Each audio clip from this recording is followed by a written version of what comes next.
Active.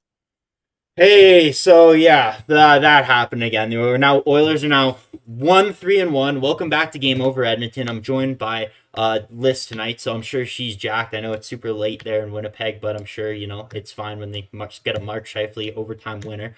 Before we get into everything and whatnot, I have to give us a message from our friends at Temperance Spirits. Um,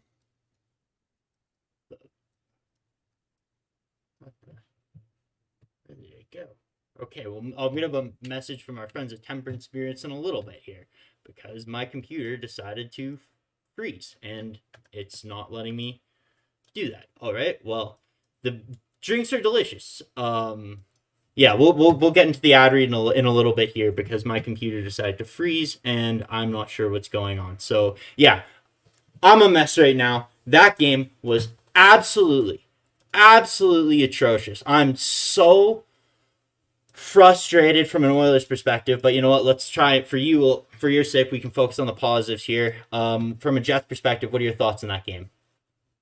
All going into this, Zach, I knew we were both gonna be in a situation like this. I just didn't know who it was gonna be, who was the mess, and who was gonna be kind of ignoring the bad things that happened in that game, being like, oh, thank God, And I am definitely in a thank God mode right now. So from a Jets perspective, I definitely thought that there were some things that were frustrating in that game, but I thought they played an overall good game in a couple different areas. I'll be honest, as soon as the offensive powerhouse of the Edmonton Oilers scored two goals in the first however many minutes of the game, I thought the floodgates were open. I thought that was it. I thought they were done.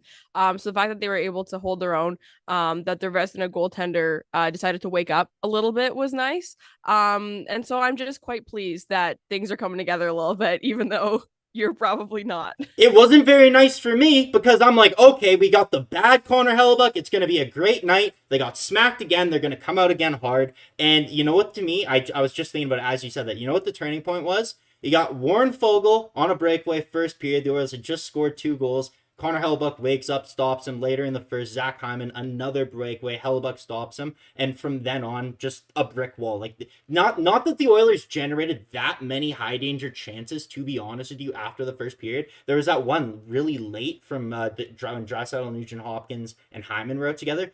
Beyond that, though, Hellebuck was a wall. Hellebuck, I don't know if he got in their heads. Before we continue, I've now fixed my computer here, so I just want to jump into this because this season, you're watching Game Over Edmonton. Edmonton is your source for the best analysis of the Edmonton Oilers for 23-24. Game Over Edmonton is pleased to announce our title sponsor for the season is Temperance Spirits, Edmonton's preferred non-alcoholic beverage retailer. Temperance curates a vast selection of local craft non-alcoholic options. Choose from a selection of beers, wines, mocktails, and spirits. We believe that a social lifestyle does not require the consumption of alcohol. To celebrate Sober October, enjoy 10% off some of our favorite beverages. Let's raise a toast to being sober this October. Find Temperance Spirits online at temperance-spirits.com and follow them on Instagram and Facebook at Temperance Spirits. And I'm just going to crack open this straight edge pale ale from Temperance Spirits, made in Alberta. Hopefully Pour it out for Connor reduce McDavid. the thing. Yeah, exactly. Like, to just make everything worse. If he, I don't know what the issue is there. I genuinely don't. Obviously, he didn't play the last 4 minutes of the period. Never played in overtime. The second I saw McLeod in overtime, I knew we were finished.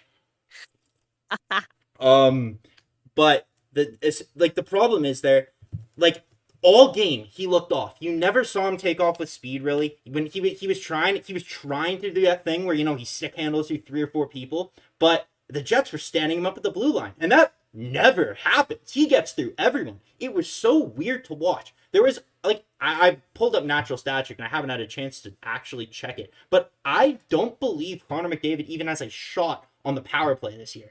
Like it doesn't. I don't know what's wrong with him. He doesn't seem right. Obviously, he still had 2 points. Leon had 2 points. They're never going to go pointless by any means, but they do not seem right. Even Leon, just not skating, not moving his feet. He's so slow. Every time he gets the puck at the blue line, instead of picking up speed and trying to beat the defender, he stops and looks for a winger rushing in to make a pass. He's never doing it one-on-one. And when he does do it one-on-one, he's like, what happened in overtime when he had more spaces? He gives it right away. Like, the Jets had the puck for what? 85-90% of that overtime. Like, was there ever a point where you're even nervous for a second? Yeah, as soon as it was a turnover, just because I think the thing with that is the team that you're against, but it's I got so comfortable with the Jets having a puck in that overtime that it kind of freaked me out when they didn't. So I was like, I feel like I would have been less alarmed if it was like more back and forth, back and forth. But yeah, you're right. Like the Jets were able to not just keep possession, but get it too. I thought it was easier to strip Edmonton of the puck than I was expecting it to be in that overtime period. Yeah, Leon was not holding, like Leon. He has the ability to protect the puck in the corner, and it doesn't matter if you're Victor Hedman or Ben Gleason. Like no one could get the puck off that guy, and it just I don't know. There's so many fundamental, uncharacteristic things that are going on with the Edmonton Oilers. Now, I will say, I honestly, when they went to overtime, I kind of felt the loss coming when Connor hadn't touched the ice. But being 1-3-1 at this point in the season is a lot less of a hole than 1-4. 1-4, I was super, super worried about because then the heat really starts to get turned up. All of a sudden, there's a bunch of fighting. The media starts turning up the pressure. They start getting, writing bad articles about players, and they're never going to write a bad article about Evander Kane or anyone. There's just always going to turn on Dylan Holloway or whatever. And Holloway already has been screwed because he's been one of the Oilers' best players this year. And, to start the game, one of the biggest frustrations for a lot of Oilers fans kind of around the world watching was Matthias Janmark, who's been, I don't know how to show it, literally dog shit, like genuine garbage for the first 5 games of the season. He's provided nothing of substance besides penalties being taken. Got elevated to the second line. Like he's specifically on the team for his ability to penalty kill. And when he's in the box, he cannot penalty kill. And even when he is penalty killing, he sucks at it. Like there's literally nothing that the guy can do. The Oilers are a slower team than I think a lot of people expected. Yeah, Janmark can skate, but he doesn't have that explosiveness that a guy like Dylan Holloway has, and Holloway's been exceptional. And I don't know what it is. Every good play he makes, whether it's blocking a shot or just keeping the puck alive in the offensive zone or working off the cycle or getting a decent chance on Hellebuck when they were few and far between in that atrocious second period, he gets screwed for it. Every good play he makes, it seems like Woodcroft is holding him back. If he was like Janmark and took to a stupid high sticking penalty and a lazy slashing penalty, maybe he would have gone more ice time. I don't really know how Jay Woodcroft is working right now, to be honest with you. It's mind-boggling some of the decisions coming out of the Oilers lineup. I know you guys are kind of having a similar thing with Mason Appleton on the first line, though. Yeah, no, for sure. I think it's interesting, and I want to say that there's something that I almost wonder sometimes if we as fans who aren't coaches just don't see it, because the whole idea of playing a young player who might be bad instead of a older player who is bad just seems so foreign to NHL coaches. And to them, to at least from my perspective of Jay Woodcroft, and I compare it to Cole Perfetti in this situation where he didn't see the ice for the last 7 minutes of the third period, didn't play in overtime at all. And it's like, okay, you need a goal to win. He might get you a goal, but he might not. Adam Lowry won't get you a goal. And Matthias Janmark is not getting a goal for the Edmonton Oilers in a situation where Dylan Holloway wouldn't also get that goal. Yeah, absolutely. I mean, there's a bunch of issues, and the thing is, like in overtime, you see they're trying to get Evander Kane going. Evander Kane tried to get himself going when he fought Brendan Dillon early on in the I believe was the second period or yeah, very early in the second, I want to say. Yeah, and it was just kind of a nothing scrap, to be honest with you. They took off their helmets, threw some light punches, went to the box for the 7 minutes or whatever. But Evander Kane, at least for the Oilers, has been a huge problem this year. I don't know if there's so many different theories, but whether you say it's his wrist, it's his work ethic, whatever it is, the Oilers are paying him almost $6 million to be a top six winger on what they believe to be a Stanley Cup contender, but has played nothing even close to a Stanley Cup contender potential. He's been atrocious. Every time he gets the puck, it honestly is advantage Winnipeg or advantage whoever they're playing because he cannot make a pass. It's unbelievable. I don't understand how. If there were 4 guys lined up with their blades out, he'd find a way to miss them all and shoot and pass it to the opposition. He actually... I don't get it. He can't skate. He can't shoot. Nothing is going right for him. But somehow he's another guy who's been elevated above guys who are playing well, like Dylan Holloway. Connor Brown, a guy who's brought in, and I understand he suffered a huge injury last year, tearing his ACL. We're through 5 games now. he's done nothing. And the Oilers are paying him. I know it's $750,000 this year, but next year it'll be a $4 million hit on the cap if all his bonuses hit. And essentially, if he plays 5 more games, his bonuses are going to kick in. They need more from these guys. They're not getting enough up and down the lineup, and that extends to McDavid and Draisaitl. We can get into that a bit later. I mean, yeah, I can focus on negatives all night here. Well, trust me. If it's the Evander Kane is over party, myself and every Jets fan who's in this chat is here to pile on. So don't worry about that one. Yeah, and it's not like with Connor Brown, at least if you look at like his stats, like his expected goals and all that different stuff, and his shooting percentage is super low, but he is creating the opportunities and creating at least some sort of positive momentum when he is out on the ice for the Oilers. Evander Kane has done none of that, and for the last 2 games, he's been stapled to McDavid and Draisaitl. And it's eerily reminiscent to the Milan Lucic like anvil that was tied to them through 17, 18, 18, 19, right? And like, I want the guy to do good. I just want the Oilers to do good. But, like, he is such a non-option right now. And the fact that Jay Woodcroft keeps putting him out there. Like, he was out there for over a minute in overtime. And he was so ineffective. You're essentially just hoping that you're trying to tire the Jets out and keep them on the outside and hope that they don't score. But, man, was that a tough thing to watch. Yeah, for you guys, there's a million different issues with the Oilers.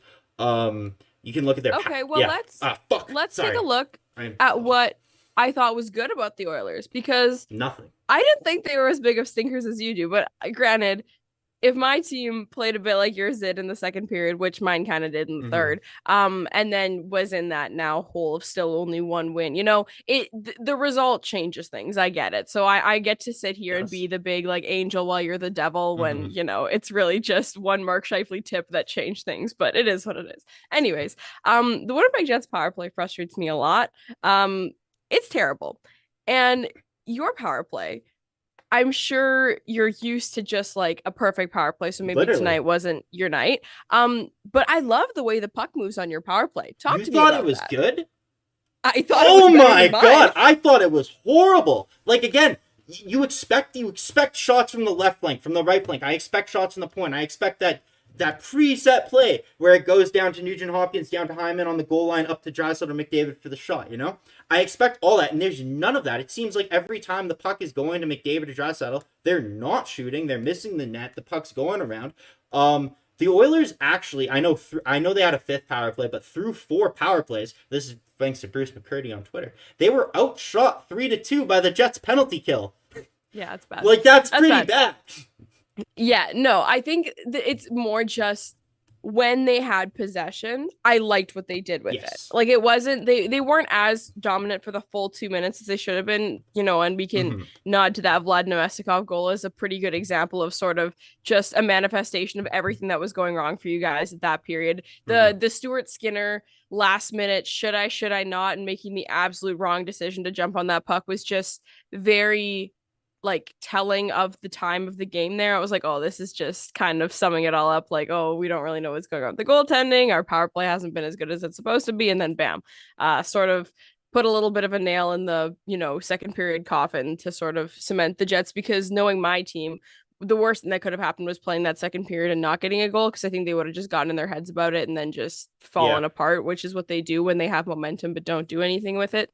So yeah, it's a comparison thing where my team just literally cannot move the puck for the life of them at 5-on-4. So I just thought some of the different set plays and the way that our team would, overcommit when the puck was going to Draisaitl and they're like, oh, he's going to shoot. And then they would just move it. Like, that Bouchard goal was so nice because they read the Jets like a book, right? Where, Draisaitl is open on the side. So both the defender and the goalie all the way over, and I was like, oh, game over, guys, game over. But and that's how you score on Hellebuck, right? You get him making that lateral movement, and you get him overcommitting or guessing to one side, and then you get the wide open net for Bouchard, right? I mean, one guy on the Jets that kind of surprised me, he seemed to be around it all night, was Rasmus Kupari. Yes, let's talk about him. Yeah, let's talk about it. I just moved my whole computer, and I'm so excited about this guy.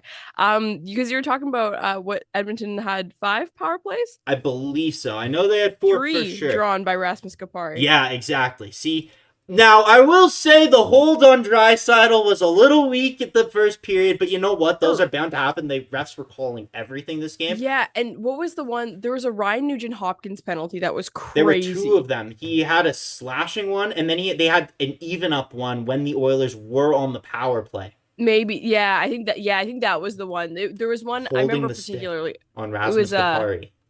Is that it? It might have been that one. I think. Oh, you know what? Ryan Hopkins committed both infractions on Rasmus Kupari. So there you go. Yeah, that was. Oh man. Well, and then so I guess, which is interesting because one of them, was on the power play, so it is what it is. That line matching is interesting to me because Kupari got moved up a little bit. The Jets lines were all over the place, especially with how much of the second period wasn't played out 5-on-5. Like by the end, there were no line combinations. But no, Rasmus Kupari, and we've talked about him in a couple of the different game overs we've done so far because he's just been such a pleasant surprise from that bottom six. He comes in with this nice speed, and the Winnipeg Jets had Axel Jonsson-Fjällby playing last year semi-regularly in their bottom six, and people loved him on the fourth line because they're like, oh, he's so fast. But that was kind of it. And it was like, so I get it. Like having that energy on that fourth line is super important. And it's so nice to have a guy who brings that, but also has some skill, has some defense. He's a pretty well-rounded player, and he's fast doing it. And I think that's part of the reason he was able to draw a couple of those calls tonight. And I'm going to make a comparison. Don't lose your mind. But it's a Connor McDavid type thing, right? When you have a fast player in a certain situation, they're more likely to draw a call because of how they're coming into a situation and how the other player reacts to it. He's not Connor McDavid fast. Totally. He's not Connor McDavid fast, but he is faster, I'm sure, than people are expecting him to be. And I think that's why he's getting some calls. And, as the season goes on, maybe if he gets a different role, like people might, read him a little bit better and know what they're going to get from him. But right now, he's just kind of some unknown factor on this team and in his role right now. And I think everyone has been pleasantly surprised with his impact, and he makes some noise down in the offensive zone, and he's pretty smart with the way that he manages the top of that defensive zone as well. So I really liked his game tonight. Yeah, if he had a 97 on the back of his jersey, I'm sure he'd actually probably draw less penalties than he has so far. So yeah, no, it's definitely good. He was really noticeable all night for the Jets. I thought they had a number of really noticeable players. Like I thought Josh Morrissey played really well. I think whenever the Oilers play the Jets, Neil Pionk always stands out to Oilers fans just because of how hard he is on their forwards in the defensive zone. Dylan DeMello, I would love Dylan DeMello to be the Oilers' number one right defenseman. He looked like a stud tonight. He was good. He was there. I mean, in terms of like expected goals, I believe he was the only Jets player that was above 50% in expected goals. Like, I mean, I don't know if you're a big deserve to win a meter person, but yeah, the Oilers were at almost 71% on the deserve to win a meter. They generated at all situations. Like that's the end of the game. Situations. All situations. The Oilers generated 3.7 expected goals, so the Jets 2.2, and that's what happens. Okay. And that kind of takes us to the bigger thing, and we could point to all these little errors. Is McDavid hurt? And we're gonna talk about McDavid in a little bit. Obviously, it's a huge storyline, and I'm having heart palpitations when I didn't see him get on the ice for overtime. But what it comes down to with the Edmonton Oilers, Darnell Nurse is going to make a giveaway here or there, like he did in the first period when he passed it right to Kyle Connor, I believe, in the slot, and Kyle Connor just put it right into Stuart Skinner's pads. But it's goaltending. It's always going to be goaltending with the Edmonton Oilers.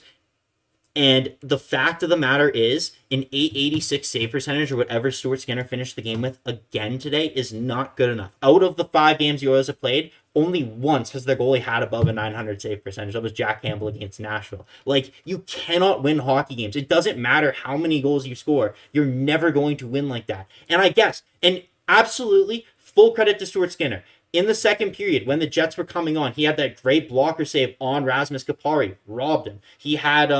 He came on right at the end of the third when the Jets had a really good chance. In overtime, Stuart Skinner made a number of really good saves to keep the Oilers in it. But the first goal by Josh Morrissey on the power play with 1 second left, I'm sorry, I get, okay, good shot. You're an NHL goaltender. You faced 6 shots. That is a shot from 25 feet out.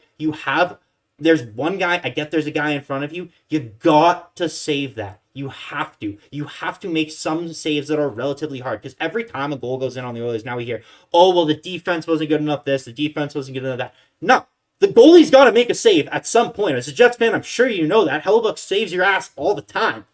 Oh, 100%. I think the thing that it comes down to is it's almost like we've done a full 360 in a weird way where people start where when you're watching a game and a goal goes in, it's like, oh, it's a goalie's fault. And then sometimes people overcorrect, and then they go and it can never be the goalie's fault. And every time there's a goal, it's like, oh, it had to go through five players and all these kinds of things. But we got to do the full wraparound and understand that sometimes the goalie is just as much a player on that ice as the other five people are, and sometimes the goalie doesn't do the right thing. And like, no, it's not lazy to be like the goalie has to have that, because sometimes they do. That Josh Morrissey shot is the kind of thing where it's like, yeah, like it was a great blast. Like it came at a good time and all those kinds of things. But like you said, good shot. This is the NHL. You face good shots a lot. Exactly. And like again, that like how many high danger chances did the Jets even have in the first period? The Oilers outshot them 19-6. Like that was a dominant display from the Oilers, and we kind of touched on this already. But the second after that Bouchard goal went in, Hellebuyck shut the door. 2 breakaways for the Oilers. They got nothing, and from then on, it was a toss up. The Jets got back in the game. They didn't really get goals from any of their high end players. It wasn't Scheifele, it wasn't Connor, it wasn't Ehlers. It was Morrissey and who Nemestikov. Yeah, like exactly on shorthanded, right? And again, and you look at that shorthanded goal. Yeah, again, the power play back-to-back shorthanded goals in 2 games for the Oilers. Unacceptable, cannot happen. You're the best power play of all time, no exaggeration. But Stuart Skinner, what are you doing? Either go out or don't. Don't hesitate, then go. Like you cannot afford to be giving up these goals. You can't. That was atrocious. Then you leave Darnell Nurse out there, and then is there a miscommunication? I don't know. You could go and blame 10,000 people. The fact of the matter is that goal cannot go in the net, right? So again, we can say, okay, you came on later, you came on before, but you cannot give up these weak goals just like once. Have a 60-minute effort. If that Morrissey is the goal that goes in, and that's the first goal after you face 19 shots or whatever, no one says a word about it. But the fact of the matter is, the Jets had very little high danger opportunities, and then you let that in. Like, you need better from your goaltender. And you give them hope. Exactly. That's the big thing too, is you give them hope, which in a situation where 2 goals, like people say, most dangerous lead in hockey, right? You turn that into 3, it's a completely different game. And I'm sure that's what would have happened if the Jets hadn't gotten a little bit of momentum from that Morrissey goal. So yeah, I 100% agree with you. And it's interesting. I feel like I've seen a lot of like Jets Oilers comparisons in the last couple of games of the whole like, what a bunch of losers. Like, why can't you win a hockey game and all those sorts of things? And this was, I believe, the first game that this team has put up a higher than 900 save percentage as well. Like, we've been struggling on the back end as well. So it was very relieving to see that come back. But it's like, yeah, again, I'm saying that this Jets team played decent tonight. And it's like, but if their goalie didn't do what he did, they would have been screwed. Like, that's how important it is, Yeah, absolutely. And I just pulled up the actual numbers from Natural Stat Trick. Yeah, at 5-on-5 at the end of the game, the Oilers outchanced in high danger chances for 10-3 to the Jets the entire game. The shots for at 5-on-5 were 32-14 for the Oilers. Like, the Oilers played, but now one of the problems that the Oilers kind of fall into is they get a lot of low percentage when they're struggling. They tend to go back to the point. And they get a lot of low percentage Darnell Nurse shots from the top corner, and those just kind of boost the save percentage and boost the numbers and whatever. And obviously, those aren't going to generate much for you whatsoever. But the fact of the matter is, the Oilers did generate a significant amount more than the Jets. And once again, it comes down to kind of looking at that 883 or whatever Stuart Skinner finished the game with and saying, come on, man. So yeah, not a good night. And again, 1-3-1, much better. At least makes me feel better. It's not as big of a hole to climb out of than 1-4, but it's still, we're 5 games in the season. Vegas is now 6-0. Everyone picked the Oilers to be the winner of the Pacific Division. So this is super, super, super alarming. And the ship needs to right soon. Like, something needs to change. Now, before we get into Connor McDavid, is there any other topics, like from a Jets perspective, that you think are worth mentioning? I think kind of the one thing I think I'd be remiss if I didn't bring up is our Connor. Yes. And not Connor Hellebuyck. I'm talking about our lovely fella in the number 81 jersey who seems to be a peewee fourth liner the moment he doesn't have the puck on his stick. I have been so alarmed by the performance of this player in the last little bit. And Mark Scheifele, I am starting to enter my Mark Scheifele revenge tour. Like, I I'm becoming a Mark Scheifele apologist again. I've done a full 360 on this player. He was my favorite, and then I gave up on him for a couple of years. I was like, this guy stinks, and everyone got onto the train of this guy stinks. And they're like, he can't play defense, and the whole thing, the whole league was Mark Scheifele can't play defense, and I was like, true, but he's not even the worst superstar bad defender on our team. It's Kyle Connor, and Kyle Connor, as soon as he's not scoring, he's missing the net from that right flank on the power play every 5 seconds. Useless. Yeah. No good board battles, no good zone entries, no good passes. Like, this guy is freaking me out. I am worried about him. He's been like, these aren't like abnormal traits for him. He's never been really excellent at anything but scoring goals, but it's getting to the point, the excuse was always that he just creates that much more than he gives up, that it's okay, you can excuse it. And I'm fully on board with that argument. But at this point, I don't know if he is. And I was getting worried about it last season, and I'm real worried about it right now. And it's the same as you, where we're like, okay, 5 games in, like, no need to, call the fire department quite yet, but it's like, my finger is sitting on the 9, right? Like, I'm close. Like, I'm ready to dial, because it's not a good sign, and there are no signs telling me that he's going to get any better. So if he starts scoring some goals, I'll shut up. Like, I promise. Like, whatever, it is what it is. But right now, every highlight of a goal against the Winnipeg Jets, even if it's not his fault, you see a clip of Kyle Connor lunging forward with his stick, and it's like, oh, I could have been part of this, and I wasn't. So he's a worry to me, and I think he's a worry to a lot of Jets fans. Yeah, totally. I think I know, like, the Oilers, they struggle. Like, for the last number of years, they've struggled on the penalty kill immensely. And tonight, I thought they did a relatively good job actually pressuring the Jets power play. Now, you were saying that the Jets just don't move the puck very well on the power play. So maybe I don't feel as good about that as I did, coming into this show. But one of the times I was, the most happy is when I see Kyle Connor wind up kind of on the left or right side, whatever side he kind of stays on the power play, and take that shot, and he just wires it around the boards right out and saves the Oilers from themselves a number of times, right? So that actually made me really happy, and I actually made a note of that in my notes here, that it was awesome to see Kyle Connor shoot, because he wasn't hitting the net. I feel like he had some pretty good opportunities, and he just wasn't finishing them. Like, that's when Stuart Skinner came up big. I don't know. It's super frustrating for when I start thinking about Skinner again and whatnot. But yeah, no, Kyle Connor, definitely, I could see that, because I saw your tweet during the game talking about he should be traded the same as Patrick Laine was when he was in Winnipeg, and I never really put that together, but I definitely know what you mean. Villainized for his defense and his whole one-trick pony thing. Let's look in the mirror here, guys. Like, holy smokes, we got another one sitting right there. If Kyle Connor's name was Jesse Puljujärvi, you'd think he'd be much more villainized? No, literally, I swear. I don't know what it is. But speaking of Finnish players, guys, let's try and get up 15 likes right now on the stream here for Rasmus Kupari. Let's get it up to 15. And then if you guys hit that, then we'll pick an Oilers number to try and hit it. For me, it says we got 53 watching. We got 17 likes already. So, you know what? Mine has 4 likes. So, you know what? Oh, maybe man. My phone's just So, yeah, everyone watching here, go ahead and hit that like button. Clearly, there's at least We're at 17 now? What do you want to get up to? We're at 18. Okay. Let's hit 29 for Patrick Laine. Oh, let's hit 32 for the score for the Jets. Okay. Let's just keep 32 for the score numbers. for the Jets. Let's do it. Yeah, we'll do it.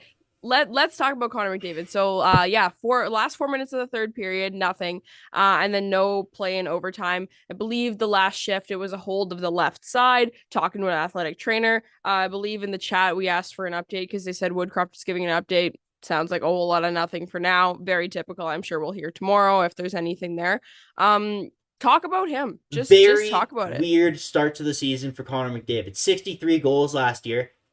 Has not been shooting the puck like he has been. He last year is when he solidified himself as a threat to score on the power play on the other side from Leon Draisaitl. So you could not overcommit to that Draisaitl one-timer. You had to protect McDavid. If you didn't protect from that McDavid shot, he was burning you every single time. Not once today on the power play did I see Connor McDavid in a position to shoot. It is such a weird feeling watching Connor McDavid right now, because again, he's putting up his points. You'll never hear me ever say a bad word about Connor McDavid. Unlike Kyle Connor, he can him and Leon can dog it as hard as they want. I could go and they could put out 10 Pierre-Luc Dubois I want to leave Columbus shifts in a row, and I would buy 2 more jerseys for each of them. Like, they can do genuinely whatever they want. Leon Draisaitl, third highest point per game in the playoffs of all time, by the way, just And, his fourth, Connor McDavid. They can do whatever they want. With that being said, it's such a weird start to the season, honestly, for both of them, but for more for Connor McDavid, just in the fact the unwillingness to shoot the puck. Now, last game, you're watching that. Now, one thing that one change that the Oilers have made this year is, obviously, I'm sure you've heard about it because everyone and their mom is shouting from the rooftops that the Oilers have made the change to zone coverage in the defensive zone, and they're running the box and one now. And one thing that comes with that is the breakouts are entirely different. The Oilers' defensive group isn't a well-passing group to begin with outside of Evan Bouchard, who also, like every other Oiler, has struggled to start the season. So you're watching Connor McDavid, he's not getting the puck in the defensive zone where he was getting it, the last 8-9 years. And I don't know if that's what he's struggling with right now, but the Oilers can't break the puck out. They still haven't scored a goal in the third period, as a matter of fact, this season, which is a huge issue. Actually. Yeah. And Connor he's just not himself. Like, those two guys are the clutchest players I've ever seen. It's everyone around them who we always complain about, but this year, like in the third period, I don't know what's going on. And last game, obviously, because of these new breakouts, all this different stuff, and the switching of the lines, kind of similar to how the Jets are doing it right now. We see Evander Kane crash into Connor McDavid. No one knows where anyone else is going to be. McDavid looks like he gets injured there. He goes on the bench. He talks to TD4s for a while. This game doesn't really seem like himself. I was already talking about his lack of shooting. Then he goes out, and nothing really happened to me, it seemed like. Like, I can't point to one play in particular. Like, they saw that thing where he was touching his side, but I've seen him push through so much. Like, I've not seen a player who takes more abuse. Like, you remember in the bubble, the Jet series, when he didn't draw a penalty, right? Like, the abuse that he went through and still was dominant. And this year, it just, like, I don't know what it is. So, yeah, it was weird, though, in the sense that he didn't go down the tunnel. He sat there the entire time. So and then my thing was like, okay, he's still here, but he's very obviously not playing, because in no world, like, it's not even worth discussing. But I was like, what if this goes to a shootout? It was like, he's gonna have to shoot because he's on the bench. Yeah, like, he's still in the game. That's what I was thinking too. I'm like, I have no idea what the point of even, like, staying on the bench was. Was it to shoot in the shootout? Was it because he's just like a never say die kind of guy? And I genuinely thought the last minute of overtime, when Holloway and Nugent Hopkins were on the ice, McDavid was going to jump on. Standing on the bench. I know. My dad and I were losing our minds. We're like, he's going to come on and he's going to score and he's going to be a hero and we're going to burn our house down. Like, I was like, we're not doing this. Like, oh my God. But yeah, so it was just weird. Just very weird situation. And I know that, okay, McDavid goes down for 4 weeks and the Oilers are 1-3-1. The season's over. Like the season is over. So, but I can't find myself getting overly worried right now because of the fact that he stayed on the bench.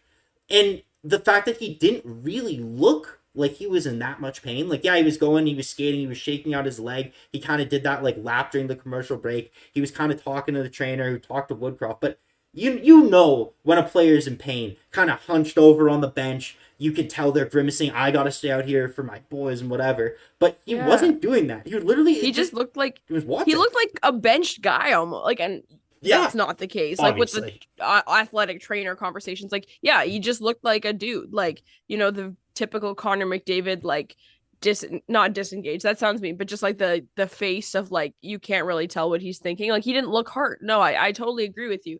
And it is the kind of thing where, and I'm always on the team of, especially in game 5 of the season, like, if it's a question mark and you have however much time left in the game, like, just don't chance it. It's all good. But then you leave. Like, if it's bad and you need to go to the doctor, you leave. Like, absolutely. I just don't understand the combination of the things, of the no playing but also the staying. It was that's one of the weirdest things I can recall, because I can only think of a handful of times even where he's even gotten hurt to stay on the bench. No one could hit him usually. He's 9 times out of 10 when he gets hurt, it's in a collision with his own teammates. I remember him running into, I believe, like, Jordan Eberle once. I remember him running into Lucic once. I remember him running obviously into Evander Kane. And that's usually what gets him grimacing and leaving the bench and going down to the room and coming back or whatever. Other than that, it's the injury against Calgary that happened, and I was in the building, so I can't really remember what he did there. But I believe he went straight down the tunnel, and then obviously when he broke his collarbone. Now, I saw people in the chat saying that he he stayed on the bench, but I believe he was on the bench for 1 second, hunched over and went right down the room. And again, he's one of the toughest players I've ever seen just in terms of the abuse he takes. So it's such a strange thing. The Oilers play, I believe the Oilers have 2 days off, so I don't think they're going to skate tomorrow.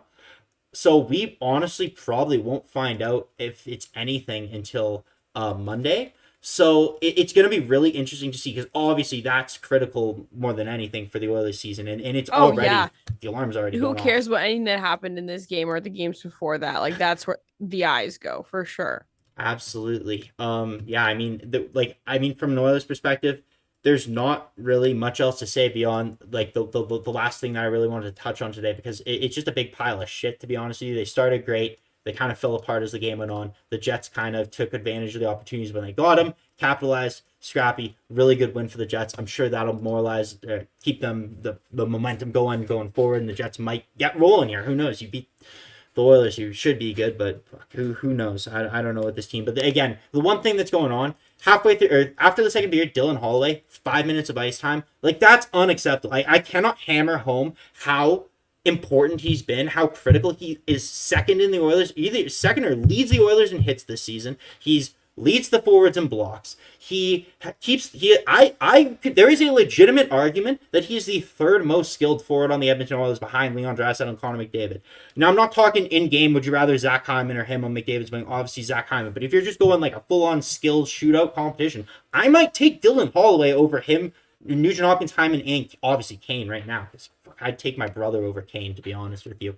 But yeah, Dylan Holloway needs to play more. He has earned his ice time, and every time he makes a good play, it seems like you look at the lines of practice, he gets demoted. It makes absolutely no sense. The Oilers went 11-7, and they saw success last year going 11-7. All that says to me, they still do not have the depth that they've been chasing after for the last 4 years at every single deadline and every single offseason. They don't have the defense that can handle. They don't have 6 defensemen who can handle, the regular dispersal of minutes that you usually see when there's 6 defensemen out. They need to kind of balance it out a little bit more, get that 7th defenseman. Now, I don't even really know how much ice time Vincent Desharnais ended up having in the game. Yeah, Broberg, Desharnais, 10 minutes. Okay, so it was actually a little bit more even among Desharnais, Kulak, and Broberg. I thought Broberg played fine, but yeah, from the top down again, the Oilers need to figure it out, because their defense can't pass to the forwards, they can't break out, they can't score. This was the highest scoring team out of everyone last year. There's huge problems. I don't know if you can just scrap this entire system they've tried to implement here, because it's clearly not working right now. Every single player is struggling. But soon, if this continues for even one more game, significant changes have to happen, because this is your cup or bust year, cup or bust. You can't be 1-4-1 in your cup and bust season.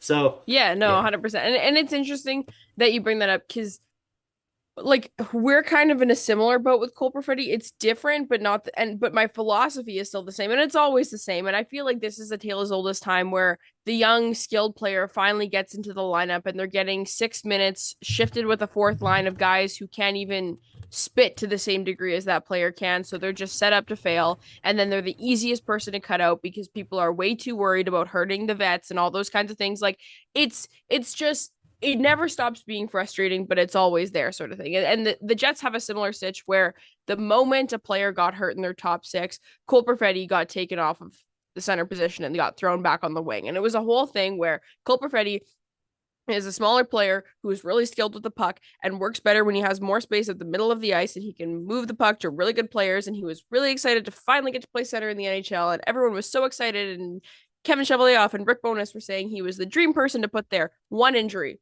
immediately back on the wing. It was the first thing. It was the panic. It was the reaction. Why are we panicking?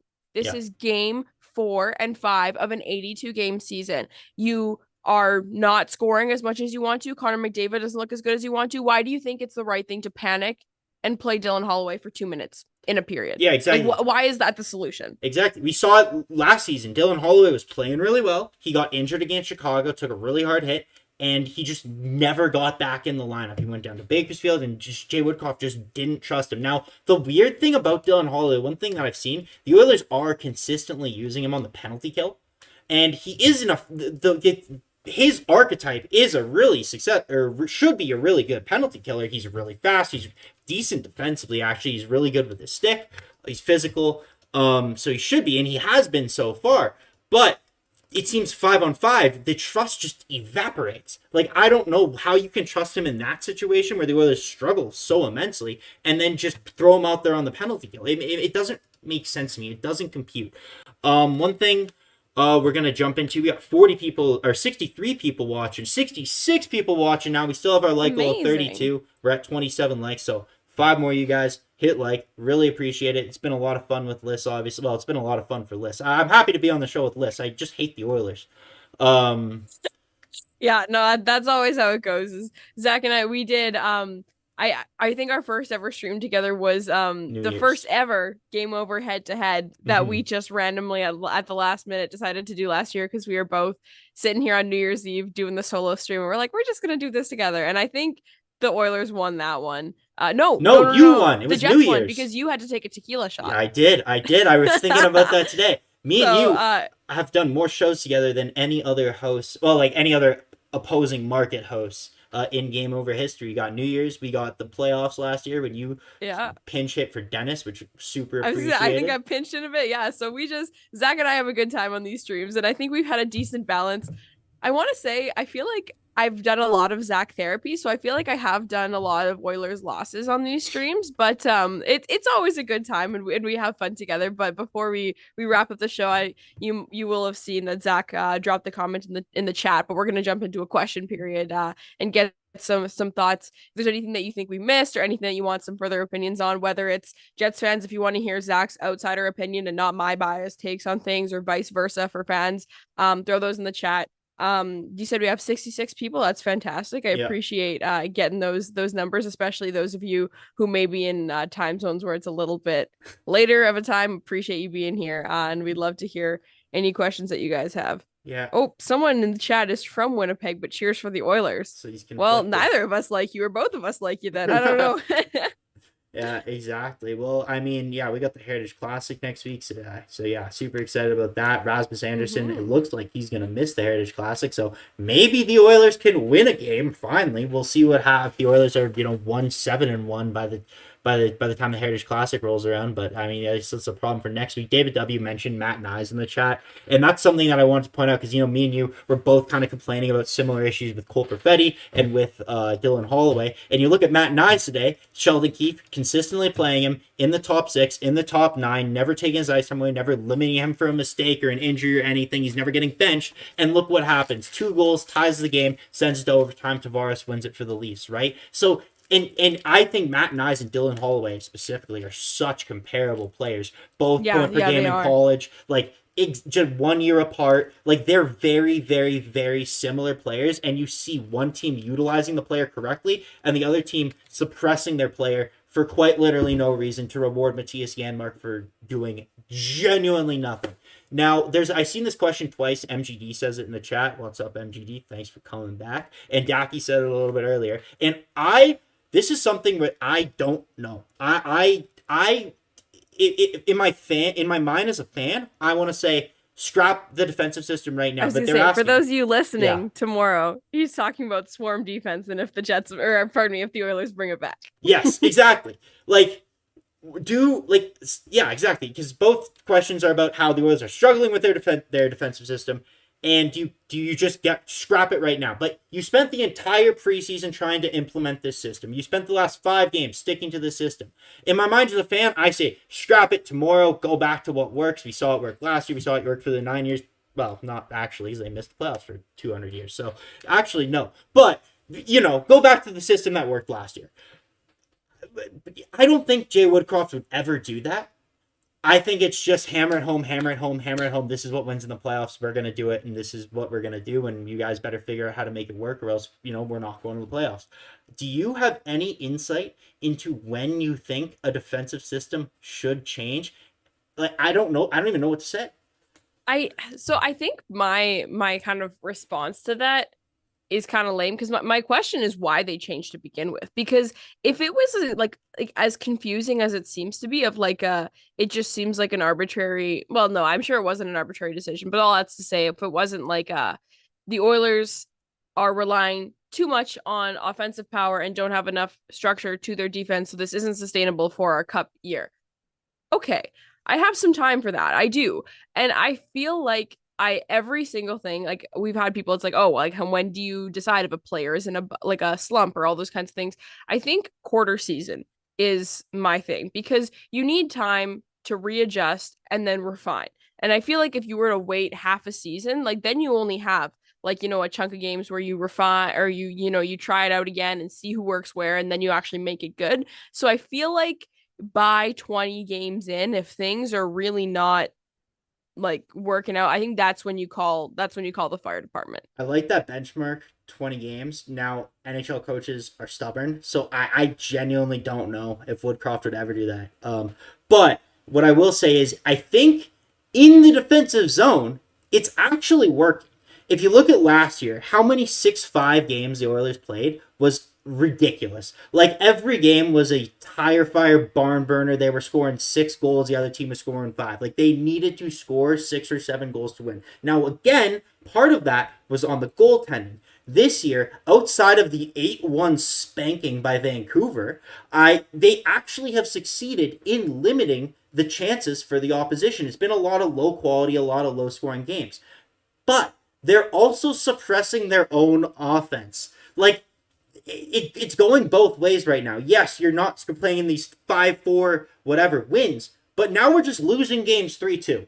Like, I don't know if this is any better than what they were doing in the past. Now, the reason they switched it, I just going to say quickly, this is the system that Vegas had, where Vegas always had a defenseman in front of their net. The Oilers could never essentially never were able to create anything in tight in the Vegas zone. Vegas was able to keep this formation when the Oilers were able to suppress them in their zone for 40 seconds or whatever on a long shift, and they never kind of let up. They never broke. So the Oilers were like, oh, you know what we should do? We have a defense that kind of struggles with a bunch of stuff, Nurse, CC, whatever. Let's implement this system because it seems like Vegas can plug in Ben Hutton. Vegas can plug in, insert X made up name Mark Donk here, and they seem to succeed in this defensive system. But again, the Oilers don't have a Shea Theodore. They don't have an Alex Pietrangelo who can make these exceptional breakout passes that Vegas has. So that's kind of where the system's faltering in my eyes a little bit. Again, Brett Kulak is not Alex Pietrangelo. So, yeah, it's been a problem. I totally agree. And I think that that's the one thing. And I like it with Vegas, like this always happens, right? Like where if Florida had won the cup and even they didn't, frankly, it's the whole everyone is going to sense an overcorrection where they're going to be like, just get in. That's going to be the new thing is just get in because Florida won the cup by just getting in. And that's what happens when teams win the cup is that everyone overcorrects. And the thing is, Vegas was what, two losses away from not winning the cup. It's a matter of 2 games that switches who the team is that becomes the new blueprint, and everyone corrects so quickly. And Vegas is in the division, and Vegas does have some really good structure, and honestly, like I do think they're a terrific team, and if there's one team to model different structures around, I do think that's a strong one to look at. But they have a Bruce Cassidy coach team that tweaks their systems based on the personnel that they have. Exactly. And you can't just take that curated system, throw it into another team and be like, this will work. Exactly. Like, and I don't know if that's exactly what they did because I can't speak to either of those teams strongly enough, but that's kind of the vibe that I'm getting from the way that we're speaking about this. And so maybe they just need to adjust to this time, and 5 games is not enough time. So we'll see. But if it, continues, because the thing is, I'm not seeing like a ton of super green flags and indicators that things are getting better. You made some good comments about how like their XG and their numbers of shots are decreasing, which I think is really good, but at the expense of their competitive advantage, which is their like on command goal scoring, is a question mark to me. So it'll be really interesting to see if things kind of even out as the sample size increases. Yeah, exactly. They're limiting their strength to focus on their weakness, and they've just become a subpar hockey team because of it, right? Like they're just not good at anything now, as opposed to being exceptional at what makes them great. So yeah, it's super frustrating to see. We've kind of been going for almost an hour now, so I know it's super late where you are. I'm just gonna ask one more time in the chat. Any more questions, and then we'll kind of wrap it up for the night here. We'll put a bow on tonight because yeah, I'm ready to bury my head in my pillow after the night and hope that they figure it out and create a God that Connor McDavid is okay, and I gotta No kidding. I gotta do my ritual before I go to sleep just to make sure he's okay. Not superstitious, but a little stitious. We'll give you guys a couple seconds to get things in the chat. Both teams have 2 days off before they play on Tuesday. You've got the Wild, we've got the Blues, so it'll be interesting to see. I think it'll be kind of a similar attitude. Like going into this game, I was like, the Jets are either gonna be stinky doo doo or they're gonna have a fire lit and they're gonna want to finally win one.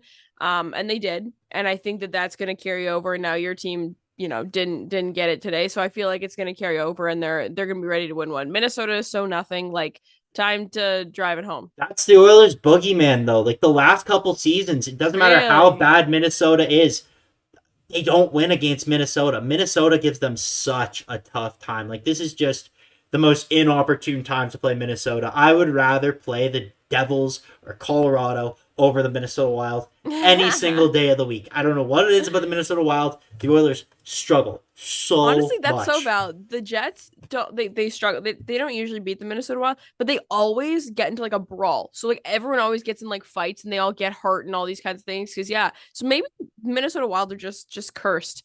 We got to talk about Mechanator's chat here. This will be the last thing we bring up today because he asked it a couple times. You got to bring it up. Connor Brown. He wants further thoughts on your thoughts on Connor Brown. Man, I was really excited for Connor Brown. There were a lot of really high expectations for Connor Brown coming into the season. He spent the offseason training with the Oilers. The Oilers had one group of players all in Ontario, all training with Gary Roberts. You had Fogle, Bouchard, McDavid. Draisaitl was there. He lived in Ontario this offseason. They were all there, and Connor Brown was one of those players. Connor Brown, obviously, everyone's going to talk about the Erie connection. Everyone was super excited to play with Connor McDavid. Didn't even last a game and a half on McDavid's line, already demoted to the third line. Again, Connor Brown suffered a season-ending ACL tear last season, so obviously he wasn't gonna, like, you can't just expect him to come back and be that 20-goal, 45-point guy that he was prior. In Ottawa, his strength was penalty killing. We really haven't seen, I don't know, I haven't been too impressed with his ability on the penalty kill. It seems like he always ends up chasing the puck and they always kind of lose their formation, and then the Jets kind of get a wide-open one-timer in the slot or whatever happened prior. But yeah, Connor Brown offensively, I know a lot of people have said that his stats, his expected stats are pretty good, showing that there is something there. He does have to shake off the rust. Now, again, this is one of those things where the Oilers, it's cup or bust. We don't have time to wait for you to shake off the rust. If you're like, this was their addition beyond Connor Brown. Like, their additions were Ben Gleason, who's playing in I was gonna say Oklahoma City, Bakersfield. This was the guy who was that top six guy who could finish the chances that Kylie Yamamoto was never able to finish. And he just hasn't been that so far. I think on the third line with Ryan McLeod, there is potential to be good there, but essentially we need to see these tangible results. Like, they need to come sooner rather than later with Connor Brown. I'm not as worried about Connor Brown as I am Evander Kane. Because Evander Kane is way more critical to the Oilers' success. And I'm getting such, I was the biggest Milan Lucic hater in all of Alberta. Like, I could not stand him. And I am getting very, very, very... I'm getting a pit in my stomach when I think about how much he's reminding me of Milan Lucic right now in those later years of his contract with the Oilers. Like, Evander Kane is scaring the crap out of me. So, yeah, Connor Brown... even scaring me. Connor Brown Lucic will be good. comparisons? Yeah, Evander Kane looked rough, has looked rough, continues to look rough. We need to see something, but then again, all of the Oilers pretty much up and down the lineup have looked rough. So who knows? I wish I had the answer. Don't we all? But you will have the answer, or someone will, at the next Game Over on Tuesday, as will I. And we will see you at all of our shows coming up. So obviously, Zach from Game Over Edmonton, which we're here doing today. I'm from Game Over Winnipeg, and we're here doing these Game Over head-to-head shows, and we'll be doing these every time our markets cross paths, and so are every other Canadian market. So make sure you check all those out. Make sure you check us out on Twitter. Zach's handle, oh boy, it's Zedwheel97, right? That's I feel it. like I got this. That's Zedwheel97. So make sure you're following Zach on there so you get all of this fantastic illustrative narration from Zach from all of these games, in game, post game, and everything in between. You can follow me on Twitter at Liz Houde. It's LYSSHOUDE, where I do pretty much the exact same thing. So this is a super fun time. I'm taking over your show. I know you're the host No, here, please, but you're an exceptional host. Please, I'm please. jumping in. I struggle with exit with my extra. Well, like, there we go. So we'll wrap it up here. Thank you so much, everyone, for being live in the chat tonight. We appreciate it. We know it's late. We know it's not always the most exciting thing to jump on a post game after your team is lost, but we're glad that we were able to sort of experience this with you and share all these thoughts with you. If you're listening back tomorrow or any other time, thank you so much for tuning in. We always appreciate the listens, no matter what platform you listen on. And we will see you next time. So have a good night, everybody, and go Jets, go. Yeah, go Jets, go. Take care.